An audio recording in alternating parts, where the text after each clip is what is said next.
பேசுறது அப்படிதான் பேசுவாங்க. ஒன்னும் அதிமுக ஆளுங்க திமுக ஆளுங்க. தாவேக்காவை ரொம்ப குறைச்சு மதிப்பிட்டாங்களா சார் இந்த தேர்தல்? எல்லாரையும் மதிப்பிட்டாங்க. ஒரு கட்சியின் மீது எனக்கு கோபம் இருக்கிறது, ஆகவே நான் இதை போன்ற பணிகளிலே ஒருங்கிணைத்து செயல்பட முடியாது என்று சொல்வது திராவிட முன்னேற்ற கழகத்தை போல ஒரு ட்விட்டர் பக்கத்துல தன்னோட பதிவிடுறாங்க. மக்களால் நிராகரிக்கப்பட்டவர்களோட நிக்க வேண்டுமா அல்லது தொடர்ந்து பாஜகவை எதிர்த்து போட்டியிடும் சக்தியுடன் நிக்க வேண்டுமா? உண்மைதான். அப்ப திமுக இவ்வளவு நாளா சரியான பாஜக முன்னெடுப்ப செய்யல அப்படிங்கிற விதமா இதை நம்ம புரிஞ்சுக்கலாம். எடுத்த உடனே நாங்கள் 5 பேர் ஆதரவு என்று சொன்ன பிறகுதான் விஜயினுடைய அணிக்கு ஒரு மூமெண்டமே கிடைச்சது. மற்ற கட்சி தலைவர்கள் நேரில் சந்தித்து மரியாதை நிமித்தமா அந்த மாதிரி நாங்க இந்த விஷயம் செய்ய போறோம் அப்படின்னு சொல்லி அட்லீஸ்ட் ஜெயிச்சதுக்கு ஒரு நன்றி தெரிவிச்சுட்டு போனாங்க. ஆனா காங்கிரஸ் அதை கூட செய்யல. பிரவீன் சக்கரவர்த்தி அவர்கள் கம்யூனிஸ்ட் கட்சிகள், விசிக, காங்கிரஸ், IUML உள்ளிட்ட கட்சிகளோட பெயர்களை சேர்த்து ட்விட்டர்ல ஒரு பதிவும் போட்டிருந்தாரு. அதற்கு கம்யூனிஸ்ட் கட்சிகள் அதிக பிரசங்கித்தனம் அப்படிங்கிற ஒரு விமர்சனத்தையும் வச்சிருந்தாங்க. ஒருவேளை அப்படி ஒரு பேர் கொடுத்தா நல்லா இருக்கும் அப்படின்னு அவர் நினைச்சிருக்கலாம். ஸோ அது தவறுதானே சார் அப்படி நம்ம ஒரு முடிவை எடுக்கிறது? மற்ற மாநிலங்கள்ல பாஜக என்ன செய்யுதோ அதையே தான் தாவேக்கா இங்க செய்யுது அப்படிங்கிற கருத்துக்கள். அதை செய்ததுக்கு தாவேக்கா தான் தூண்டுதல்ங்கிறதுக்கு என்ன எவிடன்ஸ் இருக்கு? அதிமுகக்குள்ள ஏற்படக்கூடிய இந்த பிரச்சனைகளை விஜய் தனக்கு சாதகமா பயன்படுத்திக்கிறார். அதாவது வெற்றி பெற்ற பிறகு ஒவ்வொரு எதிர்கட்சியை எனக்கு அசம்பிளில ஓட்டு போடும்போது நான் வேண்டாம் சொல்ல முடியும். சண்முகம் அதிமுகவை சேர்ந்த வேலுமணி இவங்க 2 பேரை மட்டுமே சந்திச்சிருக்காரு. எடப்பாடி பழனிசாமி அவர்களை சந்திக்கல. அமைச்சர்கள் இப்ப வேண்டான்னு சொல்லிட்டாங்கன்னு தானே அதிமுக தரப்புல இருந்தும் அப்படி எதுவும் அனுமதி கேட்கப்படல.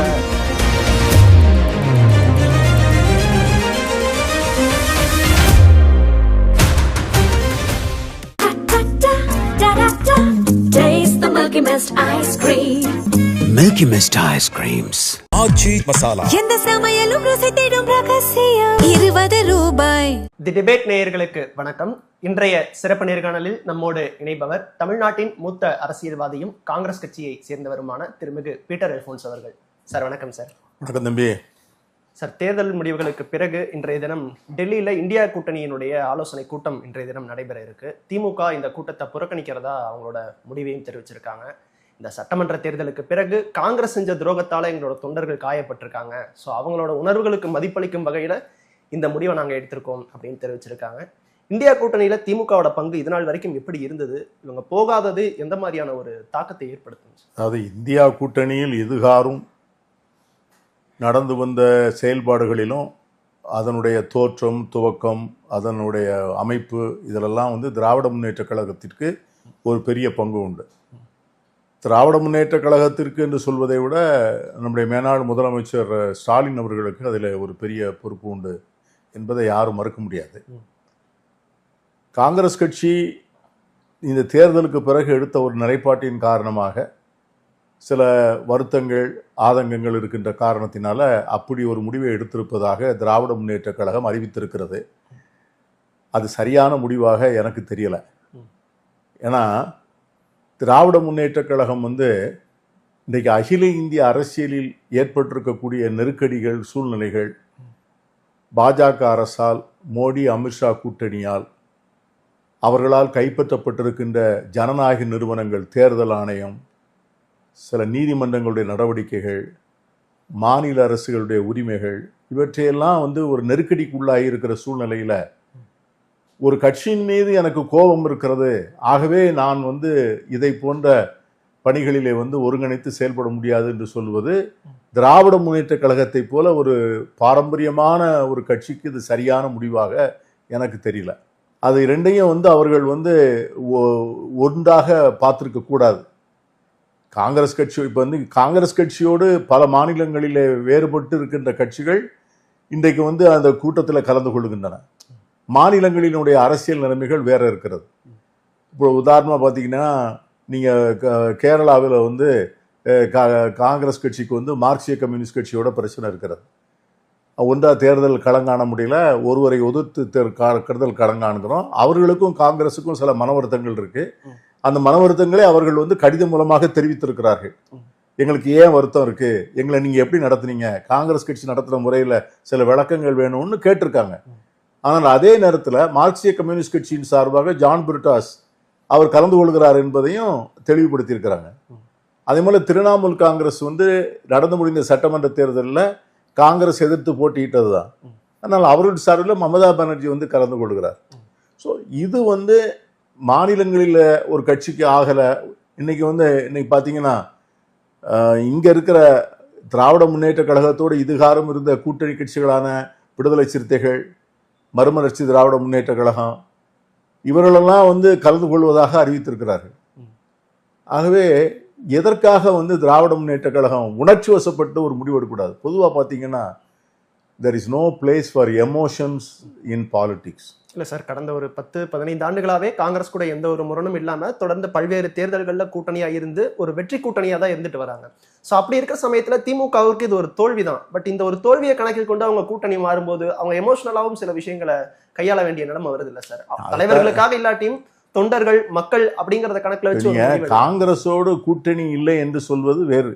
ஆனால் பாஜகவினுடைய நடவடிக்கைகளை எதிர்ப்பது என்பது வேறு. பாஜகவினுடைய நடவடிக்கைகளை வந்து எதிர்ப்பதில் வந்து இந்தியாவில் இருக்கிற அனைத்து எதிர்கட்சிகளும் ஒன்றுபடுகின்ற போது நான் மட்டும் அதுல வரல, ஏன்னா எனக்கு வந்து காங்கிரஸ் மேல வருத்தம் இருக்கலாம், நியாயமாகவும் இருக்கலாம், அது காரணம் இல்லாமலும் இருக்கலாம். அது வந்து அடுத்த இன்னொரு வாதத்துக்குரிய ஒரு பொருள்.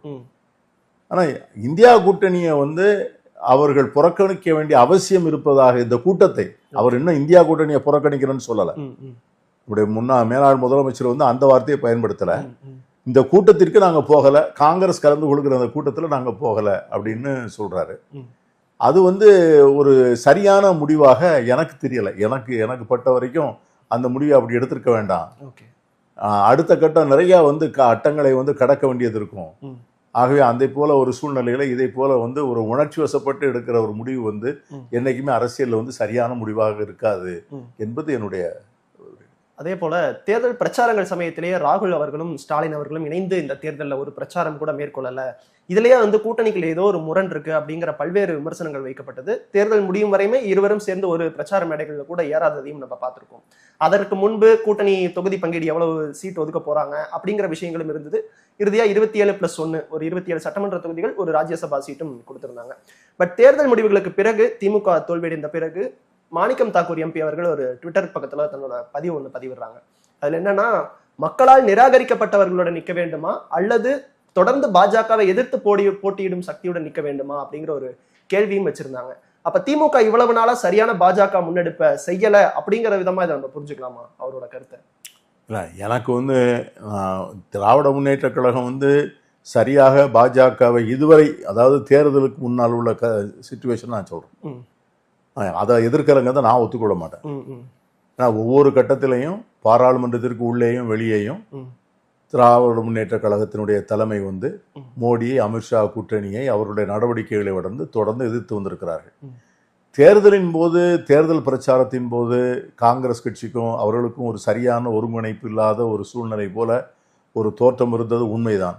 நான் என்ன சொல்றேன்னா, இப்ப தேர்தலுக்கு முன்னால நடந்தது எல்லாமே வந்து இனிமேல் மீண்டும் மீண்டும் அதை பற்றி விவாதிப்பதில் எந்த பொருள் இருப்பதாக நான் நினைக்கல. நான் வந்து நடந்தவைகள் தான். அதை வந்து நீங்க எந்த வாதங்கள் பண்ணாலும் நடந்தவைகளை மாற்ற முடியாது. நடந்தவைகளோட நியாயங்களுக்கு வந்து ரெண்டு தரப்புலையுமே வந்து நியாயங்கள் இருக்கலாம். காங்கிரஸ் கட்சியினுடைய தரப்பிலையும் ஏன் நாங்கள் அப்படி நடந்து கொண்டோம், அதற்கு அவர்கள் சில விளக்கங்கள் சொல்லலாம். அவர்கள் நடந்து கொண்ட முறை தவறு அப்படின்னு திராவிட முன்னேற்ற கழகம் சில நிலைப்பாடுகள் எடுக்கலாம். ஆனா தேர்தலுக்கு முன்னால் நடந்தவைகள் என்று தள்ளி வைத்து விட்டு தேர்தலுக்கு பிறகு நடக்கின்ற செய்திகளை பற்றி வாதம் பண்ணுவதுதான் ஜனங்களுக்கு வந்து புரிதலுக்கு வழிவகுக்கும் என்று நான் நினைக்கிறேன். இல்ல, இந்த மக்களால் நிராகரிக்கப்பட்டவருங்க ஸ்டேட்மெண்ட் வந்து தேர்தல் முடிவுகளுக்கு பிறகுதான் சார் அவர் சொல்றாரு. இல்ல, அவர் அதாவது நான் என்ன சொல்றேன் அப்படின்னா, நம்ம வந்து காங்கிரஸ் கட்சியினுடைய அதிகாரபூர்வமான நிலைப்பாடு என்ன, நம்ம வந்து திராவிட முன்னேற்ற கழகம் வந்து ஒரு 113 இடங்களில் வந்து வெற்றி பெற்று அவர்களுக்கு ஆட்சி அமைக்க ஒரு 5 இடங்கள் தான் தேவைப்படுகிறது. அந்த 5 இடங்களை காங்கிரஸ் கட்சி வந்து மறுத்துவிட்டு வெளியே வந்து விட்டது, இன்னொரு கட்சியோட போய் சேர்த்து கொண்டது அப்படின்னு சொன்னா அவர்கள் சொல்லுகிற துரோகம், அது முதுகுல குத்துனது, அதெல்லாம் வந்து ஏற்றுக்கொள்ளக்கூடிய வாதம். ஆனால் திராவிட முன்னேற்ற கழகத்திற்கு ஆட்சி அமைக்கக்கூடிய வாய்ப்பு இல்லை. அதே நேரத்தில் அன்னைக்கு இருந்த பெரிய நெருக்கடி என்ன அப்படின்னு கேட்டீங்கன்னா, காங்கிரஸ் கட்சி முதலில் அதான் எடுத்த உடனே நாங்கள் 5 பேர் ஆதரவு என்று சொன்ன பிறகுதான் அந்த விஜயினுடைய அணிக்கு வந்து ஒரு மூமெண்டமே கிடைச்சது. காங்கிரஸ் கட்சி அன்னைக்கு முதல்ல அந்த 5 இடங்களை கொடுப்பதற்கான இப்ப அந்த மார்க்சிய கம்யூனிஸ்ட் கட்சி, விடுதலை சிறுத்தைகள் கட்சி, இந்திய யூனியன் முஸ்லீம் லீக் இவர்களை போல அவர்களும் வந்து அந்த அறிவிப்பை வந்து செய்வதற்கு கொஞ்சம் கால அவகாசம் எடுத்திருந்தாங்கன்னு வைத்துக் கொள்ளுங்க. காங்கிரஸ் ஒரு காரணமா இருந்திருக்கு அந்த பக்கம் போலாம் அப்படிங்கிறதுக்கு. அந்த காங்கிரஸுடைய அந்த நடவடிக்கையை தான் இவர்களை எல்லாம் கொண்டு வந்தது. ஓகே, அதுதான் வந்து இக்னிஷன். காங்கிரஸ் அந்த இடத்துக்கு போன பிறகுதான் ஒவ்வொருத்தரா வந்தாங்க. விடுதலை சிறுத்தைகள் வந்தார்கள், IUML வந்தார்கள், மார்க்சிய கம்யூனிஸ்ட் கட்சி. இருந்தாலும் மற்ற கட்சி தலைவர்கள் நேரில் சந்தித்து மரியாதை நிமித்தமா அந்த மாதிரி நாங்க இந்த விஷயம் செய்ய போறோம் அப்படின்னு சொல்லி அட்லீஸ்ட் ஜெயிச்சதுக்கு ஒரு நன்றி தெரிவிச்சுட்டு போனாங்க. ஆனா காங்கிரஸ் அதை கூட செய்யல அப்படிங்கிற ஒரு எனக்கு அதை பொறுத்த வரைக்கும் என்னுடைய கருத்துக்களை நான் வந்து கட்சியில சொல்லியிருக்கிறேன். ஓகே, அதை வந்து அவர் முதலமைச்சரை, முன்னாள் முதலமைச்சரை பார்த்து நன்றி தெரிவித்திருந்திருக்கலாம். அட்லீஸ்ட் வந்து அந்த வெற்றி பெற்ற 5 வேட்பாளர்களாவது போய் பார்த்துட்டு வந்திருக்கலாம். அதெல்லாம் ஒன்றுதான். அதுக்கு அடுத்த கட்டம் நம்ம இப்ப வந்தாச்சு. அதுக்கு பிறகு நிறைய வார்த்தை பரிமாற்றங்கள், நிறைய விமர்சனங்கள்லாம் வந்தாச்சு. ஆகவே இப்போ அந்த கட்டத்துல இருந்து நம்ம அடுத்து எப்படி செல்வது என்பதை பற்றி தான் நம்ம யோசிக்கணும். அதை பற்றி தான் யோசிக்கணும். புதிய அரசை வந்து நம்ம எப்படி வந்து அந்த அரசுக்கான உதவிகளை நாம் எப்படி செய்ய முடியும். அது வந்து ஒரு புதிய அரசு என்பது வந்து ஒரு ஏற்கனவே இருந்த அனுபவம் பெற்று ஒரு 2 முறை முதலமைச்சராக இருந்தவர்கள், இல்ல பல முறை அமைச்சர்களாக இருந்து பல அனுபவங்கள் பெற்று வந்தவர்கள், அப்படியெல்லாம் வந்து அந்த அமைச்சரவையினுடைய காம்போசிஷன் இல்லை. முதலமைச்சரே முதல் முறை சட்டமன்ற உறுப்பினர், முதல் முறை முதலமைச்சராக இருக்கிறார்.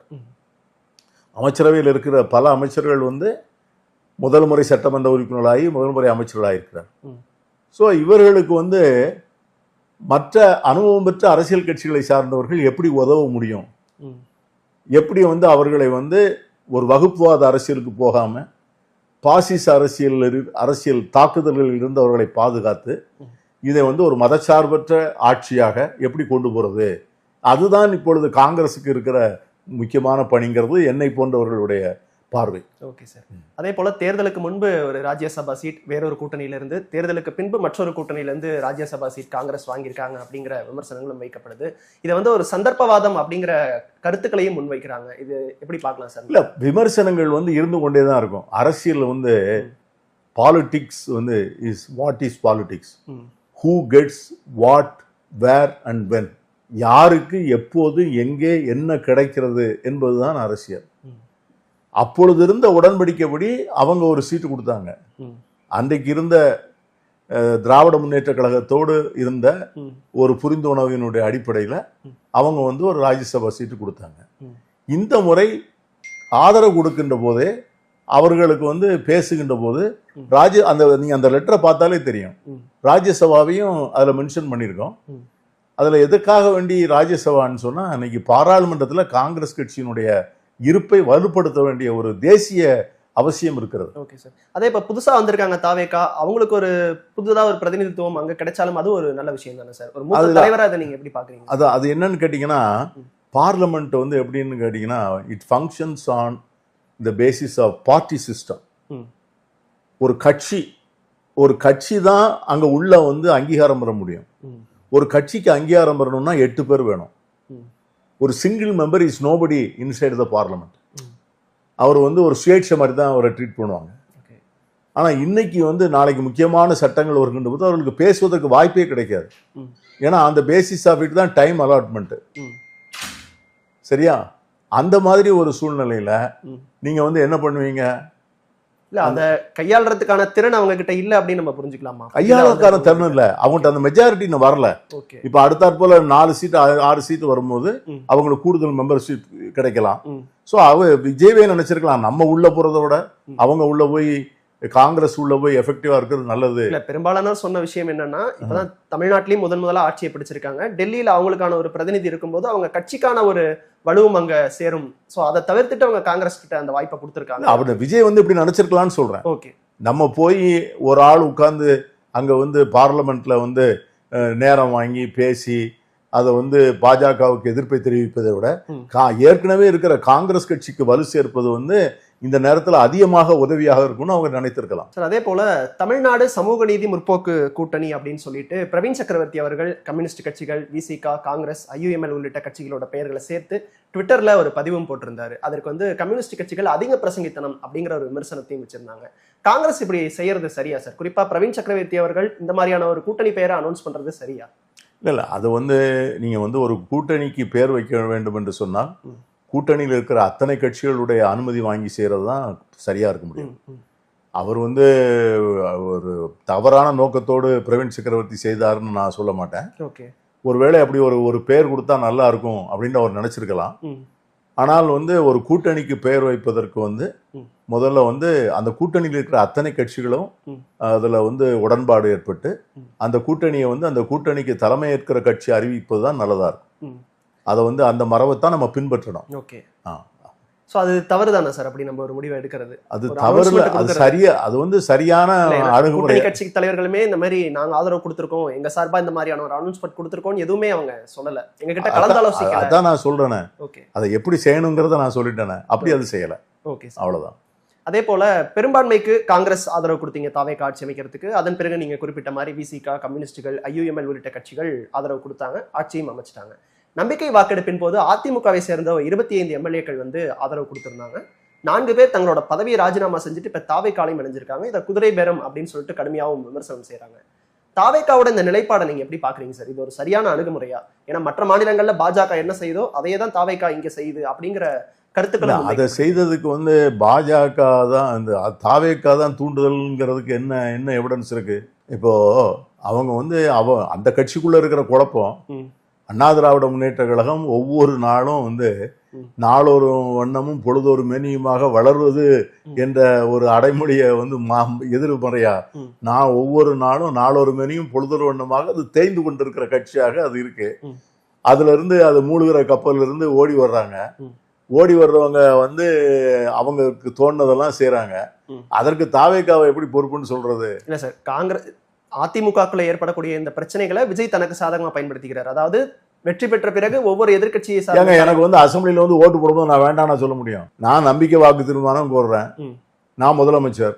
இல்ல சார், இப்ப அதிமுக நீங்க குறிப்பிட்ட மாதிரி ஒரு உட்கட்சி பிரச்சனை இருக்கு. ஆனா தேர்தல் முடிவுகளுக்கு பிறகு ஒவ்வொரு கட்சி தலைவர்களையும் முன்னாள் முதல்வர் ஸ்டாலின் அவர்களையும் சந்தித்து முதலமைச்சர் விஜய் பேசியிருந்தாரு. அதே மாதிரி CV சண்முகம் அதிமுகவை சேர்ந்த வேலுமணி இவங்க 2 பேரை மட்டுமே சந்திச்சிருக்காரு, எடப்பாடி பழனிசாமி அவர்களை சந்திக்கல.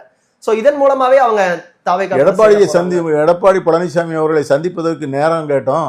அப்ப அவங்க சுற்றி உள்ள அந்த மற்ற அமைச்சர்கள் வந்து இப்ப வேண்டான்னு சொல்லிட்டாங்கன்னு தானே அவரு நிர்மல்குமார் சொல்லியிருக்காரு. அதிமுக தரப்புல இருந்து அப்படி எதுவும் அனுமதி கேட்கப்படல. இவங்க சொல்லி தரப்பு அப்படிதானே சொல்லியிருக்காங்க, இவங்க தரப்பு அப்படிதான் சொல்லியிருக்காங்க. அவங்க தரப்புலையும் விளக்கம் கொடுத்தாங்க சார். ஆமா, அதான் கேட்கலாம். இவங்க வந்து நாங்க கேட்டோம்னு இவங்க சொல்லியிருக்காங்க, நம்ம வந்து அதைத்தான் நம்ம ஏத்துக்க முடியும்.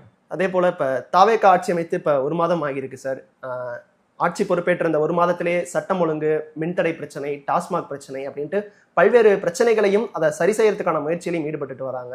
இவங்களோட நிலைப்பாடு எப்படி பாக்குறீங்க சார்? இந்த 1 மாதம் 2-3 விஷயம் வந்து ரொம்ப பெரிய விஷயங்களை உடனடியாக பண்ணியிருக்கிறாங்க. அதாவது இந்த சிஸ்டத்தில் இருந்த கரப்ஷனை பூரா, அந்த பிளக்ஸை பூரா எடுத்து வெளியே போட்டாங்க. ஒரு நீண்ட நாட்களாக ஒரு எழுதப்படாத சட்டங்களாக, அதாவது கரப்ஷன் வாஸ் இன்ஸ்டிடியூஷனலைஸ்ட், நிறுவனமாக்கப்பட்ட ஊழல்னு சொல்லுவாங்க இல்லையா, அதை வந்து அது வந்து ஒரு சிஸ்டத்திலே அதுவும் ஒரு பார்ட் ஆஃப் இட். அதை வந்து யாரும் ஒன்றும் பண்ண முடியாது அப்படிங்கிற மாதிரிலாம் வந்து அதிமுக காலத்தில் இருந்தது. அது பிறகு அதை டிஎம்கே பீரியடில் அது களையாமல் அது இன்னும் தொடர்ந்து சில நேரத்தில் அது மேலும் அதிகமாகி அது வந்து ஒரு பார்ட் ஆஃப் த சிஸ்டமாகவே மாறிப்போச்சு. இன்னைக்கு வந்து விஜய் வந்ததனுடைய ஒரு பெரிய அட்வான்டேஜ் என்னன்னா, அதில் வந்து யாருமே இப்போ நீங்கள் அன்னைக்கு கூட்டணி கட்சிகளாக இருக்கிற நாங்களே அதை பற்றி பேச முடியல. இடதுசாரிகளாக இருந்தாலும் சரிதான், மற்றவங்களாக இருந்தாலும் சரிதான், அதை பற்றி யாருமே, எல்லாருக்குமே தெரியும். அது கடந்த ஆட்சியிலே சார், ஆமா, எல்லா ஆட்சியிலையும் தான், அதிமுக ஆட்சியை தொடர்ந்தே நான் சொல்றேன். அதை பற்றி யாருமே பேசுவதற்கான வாய்ப்பும் வரல, பேசுவதற்கான ஒரு சூழ்நிலையே இல்லாம அப்படியே இருந்தது பாருங்க. அந்த அளவுக்கு ஒரு கட்டுக்கோப்பா இருந்ததா சார்? அந்த சிஸ்டத்துல கூட வெளிப்படுத்த முடியாது. அந்த சிஸ்டத்துல போய் உள்ள போயாச்சு. அந்த சிஸ்டத்தை வந்து அப்படி என்ஷ்ரின்ட், அதாவது இன்பில்ட், அதான் அது வந்து யாருமே அப்படிதான். அதான் அதாவது இப்போ சிஎம்டியில போய் அப்ரூவல் கொடுக்கணுமா, அதுக்கு வந்து இந்த மாதிரி பிடபிள்யூ கான்ட்ராக்டா, அதுக்கு இந்த மாதிரி. ஹைவேஸ் கான்ட்ராக்டா இந்த மாதிரி, டாஸ்மாக்ஸில் வந்து ஒரு கேஜ் வாங்கணுமா அதுக்கு இவ்வளவு. ஸோ இதெல்லாம் வந்து யாருக்கும் தெரியாத விஷயங்களே கிடையாது. இப்போ இன்னைக்கு வந்து அவர் ஒரே ஸ்ட்ரோக்கில் வந்து அது எல்லாத்தையும் எடுத்திருக்காரு. அது பெரிய விஷயம். அது இப்போ அது வந்து நீங்கள் வந்து வேற எந்த கவர்மெண்ட் வந்தாலும் அதை செஞ்சிருக்க முடியாது. இப்போ ஒரே ஸ்ட்ரோக்கில் வந்து டாஸ்மாக்லேயும் வந்து பார்த்தீங்கன்னா ஒரு 5000 கோடி ரூபா வருஷத்துக்கு எக்ஸ்ட்ரா வருமானம் வர்ற மாதிரி பண்ணியிருக்காரு சார். அதுவும் கடந்த ஆட்சியில பாட்டிலுக்கு 10 ரூபான்னு ஒரு விமர்சனத்தை வச்சாங்க. ஆனா இப்ப அந்த ஆட்சிக்கு வந்த பிறகு அந்த 10 ரூபாய் 20 ரூபாய் ஏன் கூடுதலா வசூலிக்கப்படுது, ஏன் வாங்குறாங்கிறதுக்கான காரணத்தையும் சொல்றாங்கல்ல சார். அது நியாயப்படுத்துறது மாதிரி தான் இல்லையே. 10 ரூபா வாங்குறது நிறைய இடத்துல அதை நிப்பாட்டுறதுக்கான ஏற்பாடு பண்ணிட்டு இருக்கிறாங்க. அது வந்துங்க, நீங்க இது வந்து அமைச்சரும் விளக்கம் கொடுக்குறாருல சார், அந்த 10 ரூபாய் எதற்காக வாங்கப்படுது. அது முதல்ல ஹைகோர்ட் தானே சார் டைரக்ட் பண்ணுச்சு. இந்த பாட்டிலுக்கு பதிலாக வாங்கினது இவங்க அதை வந்து என்ஸ்டீன் பண்ணிட்டாங்க. அதை வந்து உள்ள சிஸ்டம் ஆக்கி விட்டாங்க. இப்போ வந்து அந்த சிஸ்டத்துல இருந்து அவங்க எடுக்கிறாங்க, வெளியே எடுக்கிறாங்க. இப்போ என்னன்னா, எடுக்க முடியாத அளவுக்கு அது உள்ள வந்துருதுன்னு வச்சுங்களேன். இப்போ நீங்க பாத்தீங்கன்னா ஒரு பீர் வாங்குறது, ஒயின் வாங்குறது, விஸ்கி வாங்குறது, இதுக்கெல்லாம் வந்து 40 ரூபா 60 ரூபா 30 ரூபான்லாம் ஒரு கேஸுக்கெல்லாம் வச்சது. இப்போ அவர் என்ன பண்ணிட்டாரு, அதை வந்து அந்த பணத்தை வந்து பணம் இல்லைன்னு சொல்ல, அந்த பணத்தை அப்படியே வந்து லெஜிட்டிமேட்டா வசூல் பண்ணி கஜானாவில் சேர்த்துருங்கன்னு சொல்லிட்டாரு. இப்போ அதே மாதிரி இந்த 10 ரூபாயை ஒண்ணுமே செய்ய முடியலன்னு வச்சுங்க, அந்த 10 ரூபாயை வந்து ஒரு செஸ் மாதிரியே போட்டு வாங்கிடலாம். 10 ரூபாய் எடுக்காம வர வழியே இல்லை, அந்த 10 ரூபாய் எடுக்கவே முடியல, அந்த 10 ரூபா கலெக்ஷனை ஒன்றும் பண்ண முடியாது அப்படின்னா, ஏதாவது வந்து ஒரு செஸ் நிதியா போட்டு அந்த 10 ரூபாயை பண்றது தான், அது என்ன செய்யணுங்கிறத தான் அவங்க யோசிச்சுக்கிட்டு இருக்கிறாங்க. ஸோ அதே மாதிரி வந்து ஓப்பனாக தானே பேசுறாங்க, 30% கமிஷன் நம்ம நீங்க கொடுக்க வேண்டாம், பிடபிள்யூ மினிஸ்டர் பேசுறாரு. அதுக்கு ஒண்ணுமே பதில் இல்லையே. நீங்க பதில் சொல்லணும்ல. இப்போ அதிமுகவோ திமுகவோ அதுக்கு பதில் சொல்லணுமா வேண்டாமா? அதெல்லாம் கிடையாதுங்க. அது வரைக்கும் எதுக்கெல்லாமோ பதில் சொல்றாங்க இல்லையா, அதுக்கு என்ன பதில்? அமைச்சர் அவங்க ஓப்பனாக தானே சொல்றாரு, நான் வந்து இந்த பணத்தை பூரா இப்போ எடுத்து இந்த ப்ரெஸ் ரிலீஸ் தானே கொடுக்காங்க, 5000 கோடி வந்து எக்ஸ்ட்ரா வந்திருக்கு. அப்போ இந்த இது வரைக்கும் அந்த 5000 கோடி எங்கே போச்சு? அதுக்கு வந்து யாராவது பதில் சொல்லணுமா? இல்லை அது தவறு, அப்படி நான் ஒரு நாள் வாங்கலை, இந்த சொல்கிற பெர்சன்டேஜ்லாம் கிடையாது, சிஎம்டிஎல்லாம் பணம் வாங்கலை அப்படின்னு ஒருத்தர் சொல்லலையே இது வரைக்கும். யாராவது சொல்லியிருக்காங்களா என்ன? செந்தில் பாலாஜி அவர்கள் எங்களை விமர்சிச்சாங்க, இப்ப இவங்க வந்து அதே தான் நியாயப்படுத்துறாங்கிற விமர்சனத்தை முன்வைக்கிறாரு. 10 ரூபான்னு சொல்ற விமர்சனத்தை எங்க மேல வச்சாங்க. பாட்டுக்கு 10 ரூபாய் திரும்ப திரும்ப சொல்லாதீங்க. நான் வந்து 5 ஐட்டமா சொல்றேன்ல. புரியுது. சிஎம்டிஏ ஒரு ஐட்டம் சொன்னாங்க, பிடபிள்யூ ஒரு ஐட்டம் சொன்னாங்க, இதுல வந்து கொள்முதல், டாஸ்மாக் கொள்முதல் உள்ள ஐட்டம் சொன்னாங்க. அதுல யாரும் மறுக்கல, யாராவது மறுத்திருக்காங்களா? இல்ல. அப்ப இது வந்து நீங்க வந்து ஒரு கணக்கு போட்டு பாருங்க, எவ்வளவு பணம் வந்து வந்திருக்கும். இது அவங்க எத்தனை வருஷம் இருந்தாங்க, இவங்க எத்தனை வருஷம் இருந்தாங்க, எவ்வளவு பணம்னு யோசிச்சு பாருங்க நீங்க. இது கூட அரசாங்க கஜானாவுக்கு வர வேண்டிய பணம் தானே. ஸோ அதை வந்து இந்த புது கவர்மெண்ட் வந்து உடனே பண்ணிருக்காருல்ல. So you have to appreciate him. அதே போல இந்த சட்டம் ஒழுங்கு திட்டங்கள் நிறைவேற்றத்துக்கான நிதி இல்ல உள்ளிட்ட காரணங்களை திமுக அரசையே குறை சொல்றது. அதாவது இதற்கு முன்பு இருந்த அரசை 30 நாள்ல வந்து என்னத்தங்க குறை சொல்லிட முடியும்? இல்ல சார், பதவி ஏற்கிற அன்னைக்கே வந்து அரசு கஜானா காலி தானே. கஜானாவில் என்ன இருக்கு சொல்லுங்க? கஜானாவில் வந்து 10.5 லட்சம் கோடி கடன் வச்சிருக்காங்க. அதை சர்வீஸ் பண்ணணும். இன்னைக்கு இப்ப நீ கேரளாவில் புது முதலமைச்சரையும் அவராக தானே சொல்லியிருக்கிறாரு. சதீஷன் வந்து கேரளாவில் போய் பதவி ஏற்றுட்டு கஜானாவில் ஒண்ணு இல்லைன்னு வெள்ள அறிக்கை கொடுக்கிறாரு. ஸோ இன்னைக்குள்ள ஸ்டேட்டஸ் அவர் சொல்றாரு, what he has inherited from the previous government. அந்த கவர்மெண்ட்ல இருந்து என் கையில என்ன வந்திருக்கு, ஸோ எனக்கு என்ன ப்ராப்ளம் இருக்கு, எனக்கு என்ன சும இருக்கு, நான் எப்படி நான் ப்ரொசீட் பண்ண போறேன். அதை அடுத்த வருஷம் அதை இதை பேச முடியாது. அடுத்த வருஷம் he has to find ways to augment the revenue of the government. அதெல்லாம் பார்க்கணும், லூப் போல பிளக் பண்ணணும், எக்ஸ்ட்ரா ரெவன்யூ சேர்க்கணும். அதெல்லாம் அடுத்த வருஷம் தான். நீங்க வந்து 35-40 நாளைக்குள்ள நீங்க அவரை போட்டு கார்னர் எப்படி பண்றது? கார்னர் பண்ணல. அதுக்கான ரீசன் வந்து முந்தைய அரசு தான், அவங்க தான் காரணம். சட்டம் ஒழுங்கு பிரச்சனையா இருக்கா, அதுக்கும் முந்தைய அரசு தான் காரணம். சட்டம் ஒழுங்கு வந்து பிரச்சனைக்கு வந்து இட் இஸ் வந்து கண்டினியூங் ப்ராசஸ். நீங்க வந்து இப்போ ஓவரால் வந்து போலீஸ் அட்மினிஸ்ட்ரேஷன் வந்து ஓவரால் பண்றாரு. இந்த போலீஸ் அட்மினிஸ்ட்ரேஷனை ஓவரால் பண்றது it is not a one day job. ரெண்டாவது அவைலபிள் மேன் பவர். இப்போ நிறைய நல்ல ஆபீசர்ஸ் வந்து இங்க சர்வீஸ் பண்ண முடியாது அப்படின்னு சொல்லி வேற டெபுடேஷனுக்கு போனவங்க எல்லாம் இருக்காங்க. இப்ப அவங்களெல்லாம் வந்து கூடுமான வரைக்கும் இருக்கிற ஆபீசர்ஸ்ல the best officers have been placed in responsible positions. இப்போ எனக்கு வந்து நமக்கு பேர் சொல்ல வேணாம்னு நான் நினைக்கிறேன். அந்த அதிகாரிகளுக்கு நாளைக்கு இடைஞ்சலாக வந்துடக்கூடாது. ஆனால் இது வரைக்கும் இப்போ போட்டிருக்கிற முக்கியமான காவல்துறையில் போட்டிருக்கிற அதிகாரிகள்லாம் ப்ரூவன் எஃபிஷியன்ட் பீப்புள். அதை வந்து கொஞ்சம் கொஞ்சமாக தான் அது பெர்குலேட் ஆகும். ரெண்டாவது நான் என்ன சொல்கிறேன் அப்படின்னு கேட்டிங்கன்னா, சமூகம் வந்து பெரிய வயலண்ட் சமூகமாக உருவெடுத்திருக்கு. கிரைம் ரேட்ஸ் வந்து டெய்லி வந்து அதிகமாகிக்கிட்டே இருக்கு. இதை வந்து கவர்மெண்ட் வந்து மேட்ச் பண்ணுறது காவல்துறையை மட்டுமே வச்சு மேட்ச் பண்ணிட முடியாது. சமூகத்தினுடைய ஒரு ஒரு ஹோல் அட்மாஸ்பியரை வந்து மாற்ற வேண்டியது இருக்கு. ஒரு வெறுப்பு அரசியலின் காரணமாக நீங்கள் வந்து இப்போ இந்த போதை பழக்கங்கள்னு சொல்கிறாங்க. போதை பழக்கத்தினுடைய துவக்கம் மூலம் எங்கே இருக்குன்னா குஜராத்தில் காண்ட்லா போர்ட்டில் இருக்கு. அங்கேருந்து தான் அது வந்து வருது. ஏன்னா அது வெளிநாட்டிலிருந்து வரக்கூடிய சரக்கு.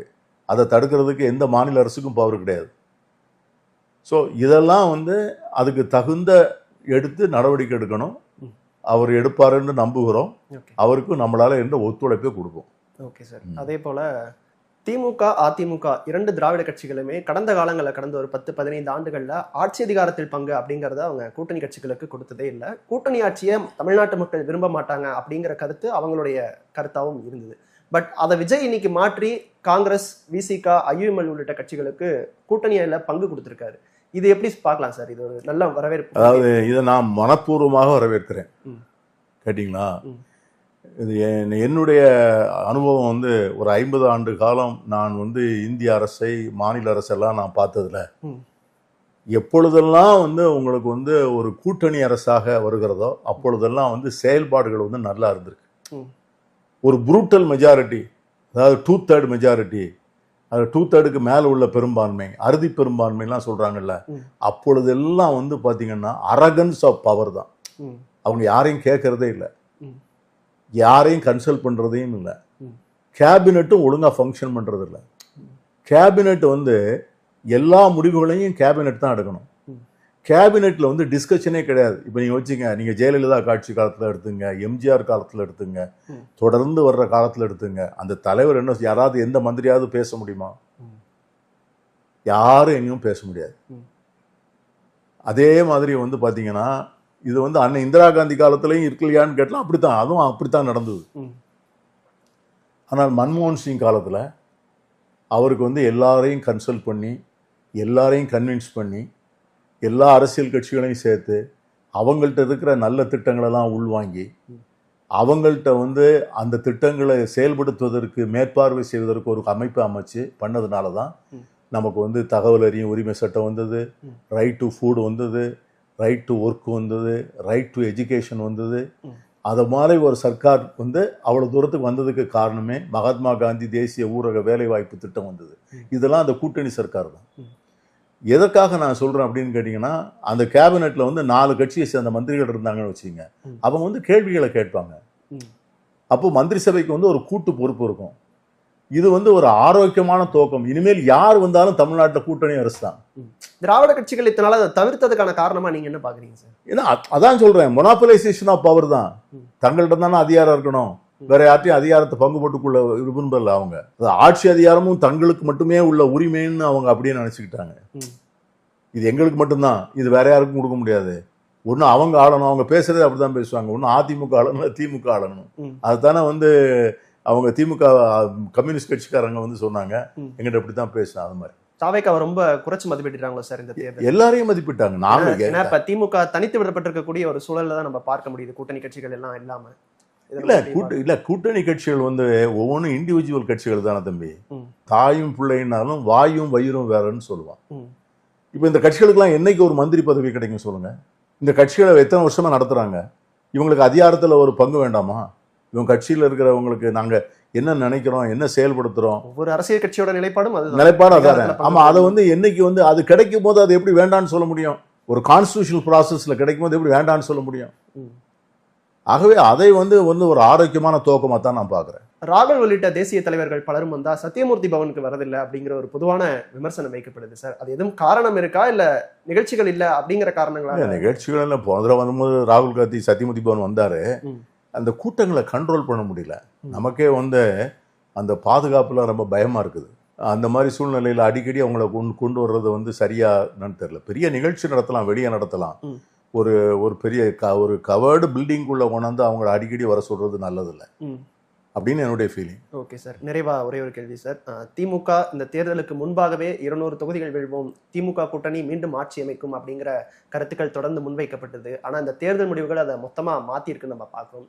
திமுகவோட இந்த தோல்விக்கு காரணமா நீங்க என்ன நினைக்கிறீங்க சார்? அதாவது திமுகவுடைய தோல்விக்கு வந்து பெரிய என்ன காரணம் அப்படின்னு கேட்டிங்கன்னா, ஜனங்கள் வந்து குறிப்பாக இளைஞர்கள் வந்து ஒரு பெரிய மாற்றத்தை எதிர்நோக்கி காத்திருக்கிறாங்க. அவங்க வந்து எஸ்டாப்ளிஷ்டு பொலிட்டிக்கல் பார்ட்டிஸ், அது வந்து திமுக மட்டும் இல்லை, அவங்க அந்த கட்சிகளெல்லாம் இனிமேல் போகிறோம், எங்களுக்கு வேண்டிய அரசியல் கட்சிகளை நாங்களே உருவாக்குறோம், எங்களுக்குள்ள காரியங்களை நாங்களே பண்ணிக்கிறோம், நாங்கள் எவ்வளோ நாள் தான் நாங்கள் வெயிட் பண்ணுவோம். இப்போது நீங்கள் வந்து ஒரு ஒரு ஒரு எம்எல்ஏனா 8 தடவை எம்எல்ஏ இருக்காரு, எம்பினா 8 தடவை எம்பியாக இருக்கிறாங்க, ஒரு மாவட்ட செயலாளர்னா 35 வருஷம் மாவட்ட செயலாளராக இருக்காங்க. எல்லா கட்சியிலையும் சொல்கிறேன் நான், திமுக, காங்கிரஸ், அதிமுக. அப்போ எப்போதான் வந்து 50 வயசு இப்போ ஆறுக்காரங்களுக்கு கூட ஒரு தேர்தலில் போட்டி போடக்கூடிய ஒரு சந்தர்ப்பம் கிடைக்கல. ஸோ இப்போ இளைஞர்கள் வந்து மற்ற ஊர்கள்லாம் பார்த்தீங்கன்னா சீலிங் வச்சுருக்காங்க. இப்போ அமெரிக்காவில் 2 தடவைக்கு மேலே இருக்க முடியாது, பிரசிடெண்ட்டாக இருக்க முடியாது. ஸோ அதை மாதிரி வந்து ஒரு ஜென்ரேஷனல் ஷிஃப்ட் வந்திருக்கு. அந்த ஜென்ரேஷனல் ஷிஃப்ட்டை வந்து உள்வாங்க எல்லா கட்சிகளுமே தவறிடுச்சு. எல்லா கட்சியும் தான் தோத்து போச்சு. ஓகே, நீங்க திமுக மட்டும் தோக்கல, இல்ல கூட்டணியா சொல்லும்போது நான் அப்படி சொன்னேன். பாஜகவும் தோத்து போச்சு, காங்கிரஸும் தோத்துருக்கு, எல்லாமே தோத்துருக்குறோம். என்ன காரணம்னா இதுதான், நம்ம நினைச்சது பூரா வந்து என்னன்னா, இந்த எம்எல்ஏ திரும்ப நிற்கணும், மந்திரியா இருக்கவங்களை பூரா திரும்ப ஃபீல்டு பண்ணணும், அதெல்லாம் அவங்க வந்து they want A fresh new totally revolutionary ஒரு செட்டப் அவங்க கேட்குறாங்க. அதுக்கான தோக்கமாக தான் நான் இது பார்க்குறேன். இது இன்னும் வந்து வேகப்படுமே ஒழிய குறையாது. இதுதான் அகில இந்திய அளவில் இந்த காக்ரோச் பார்ட்டி அதெல்லாம் வருது பாருங்க. ஸோ த யங் ஜென்ரேஷன் வந்து சீக்கிங் பவர், எங்களுக்கு அதிகாரம் வேணும், இட்ஸ் ஏ டெமோக்ரஸி, நாங்கள் வந்து we make the majority, நாங்கள் 62% இருக்கிறோம், ஸோ எங்கிட்ட ஆட்சி அதிகாரம் வேணும், நீங்கள் வந்து வயதானவர்கள் வந்து எங்களுக்கு விட்டு கொடுங்கன்னு கேட்குற அந்த குரல் தான் இங்கே வாக்குகளாக மாறி இருக்கிறது அப்படிங்கிறதான் என்னுடைய. ஓகே சார், அதே போல முன்னாள் பாஜக மாநில தலைவர் அண்ணாமலை இந்த கட்சியிலிருந்து இறங்கி புது அரசியல் இயக்கத்தையும் தொடங்கியிருக்காரு. அடுத்த தேர்தலில் அரசியல் கட்சியாகவும் போட்டியிடுவேன்னு சொல்லியிருக்காரு. இது பாஜகவோட இன்னொரு டீம், பாஜக இன்னொரு விதமா ஒரு முன்னிருப்பை ஏற்படுத்துறாங்க அப்படிங்கிற கருத்துக்களும் வைக்கப்படுது. இந்த தொடக்கத்தை எப்படி பார்க்கலாம் சார்? இல்லை, நிச்சயமா வந்து அவர் வந்து இப்போ நீங்கள் வந்து எப்படி 2014 அண்ணா ஹசாரேன்னு ஒருத்தரை கூட்டு வந்து மன்மோகன் சிங் அரசை வீழ்த்துவதற்கு அண்ணா ஹசாரே ஒருத்தரை கூட்டு வந்து அவர் கூட வந்து இந்த கிரண் பேடி, பாபா ராம்தேவ், அரவிந்த் கெஜ்ரிவால் இப்படி வந்தாங்க. இவங்க எல்லாரும் வந்து ஊழலுக்கு எதிரான போராட்டம்னு சொல்லி பெருசாக நடத்தி அதற்கு பிறகு வந்து பாஜக அரசை கொண்டு வர்றதுக்கு அவங்க தான் காரணமாக இருந்தாங்க, மோடி அரசு வர்றதுக்கு. அதற்கு பிறகு தான் தெரிஞ்சது அது எல்லாமே ஆர்எஸ்எஸ்னுடைய ஏற்பாடு தான் அப்படிங்கிறது. அதில் பங்கு பெற்றவர்களே பிரசாந்த் பூஷன் மாதிரி ஆட்களே ஒத்துக்கிட்டு அதான் பண்ணிட்டாங்கன்னு சொன்னாங்க. இப்போ இவர் வந்து நண்பர் அண்ணாமலை அவர்களும் வந்து அதே மாதிரி ஒரு ஏற்பாடு தான். அதாவது இன்னைக்கு வந்து பார்லிமெண்ட் எலெக்ஷனில் வந்து இப்போ Congress plus TVK, Vijay and all secular parties, இது வந்து ஒரு பெரிய அணி, இது ஒரு பெரிய வெற்றியை பெறும் தமிழ்நாட்டில். ஸோ அந்த வெற்றியை தடுத்து நிறுத்துவதற்கு வந்து பாஜகவுக்கோ ஏற்கனவே இருக்கிற கட்சிகளுக்கோ சக்தி இல்லை.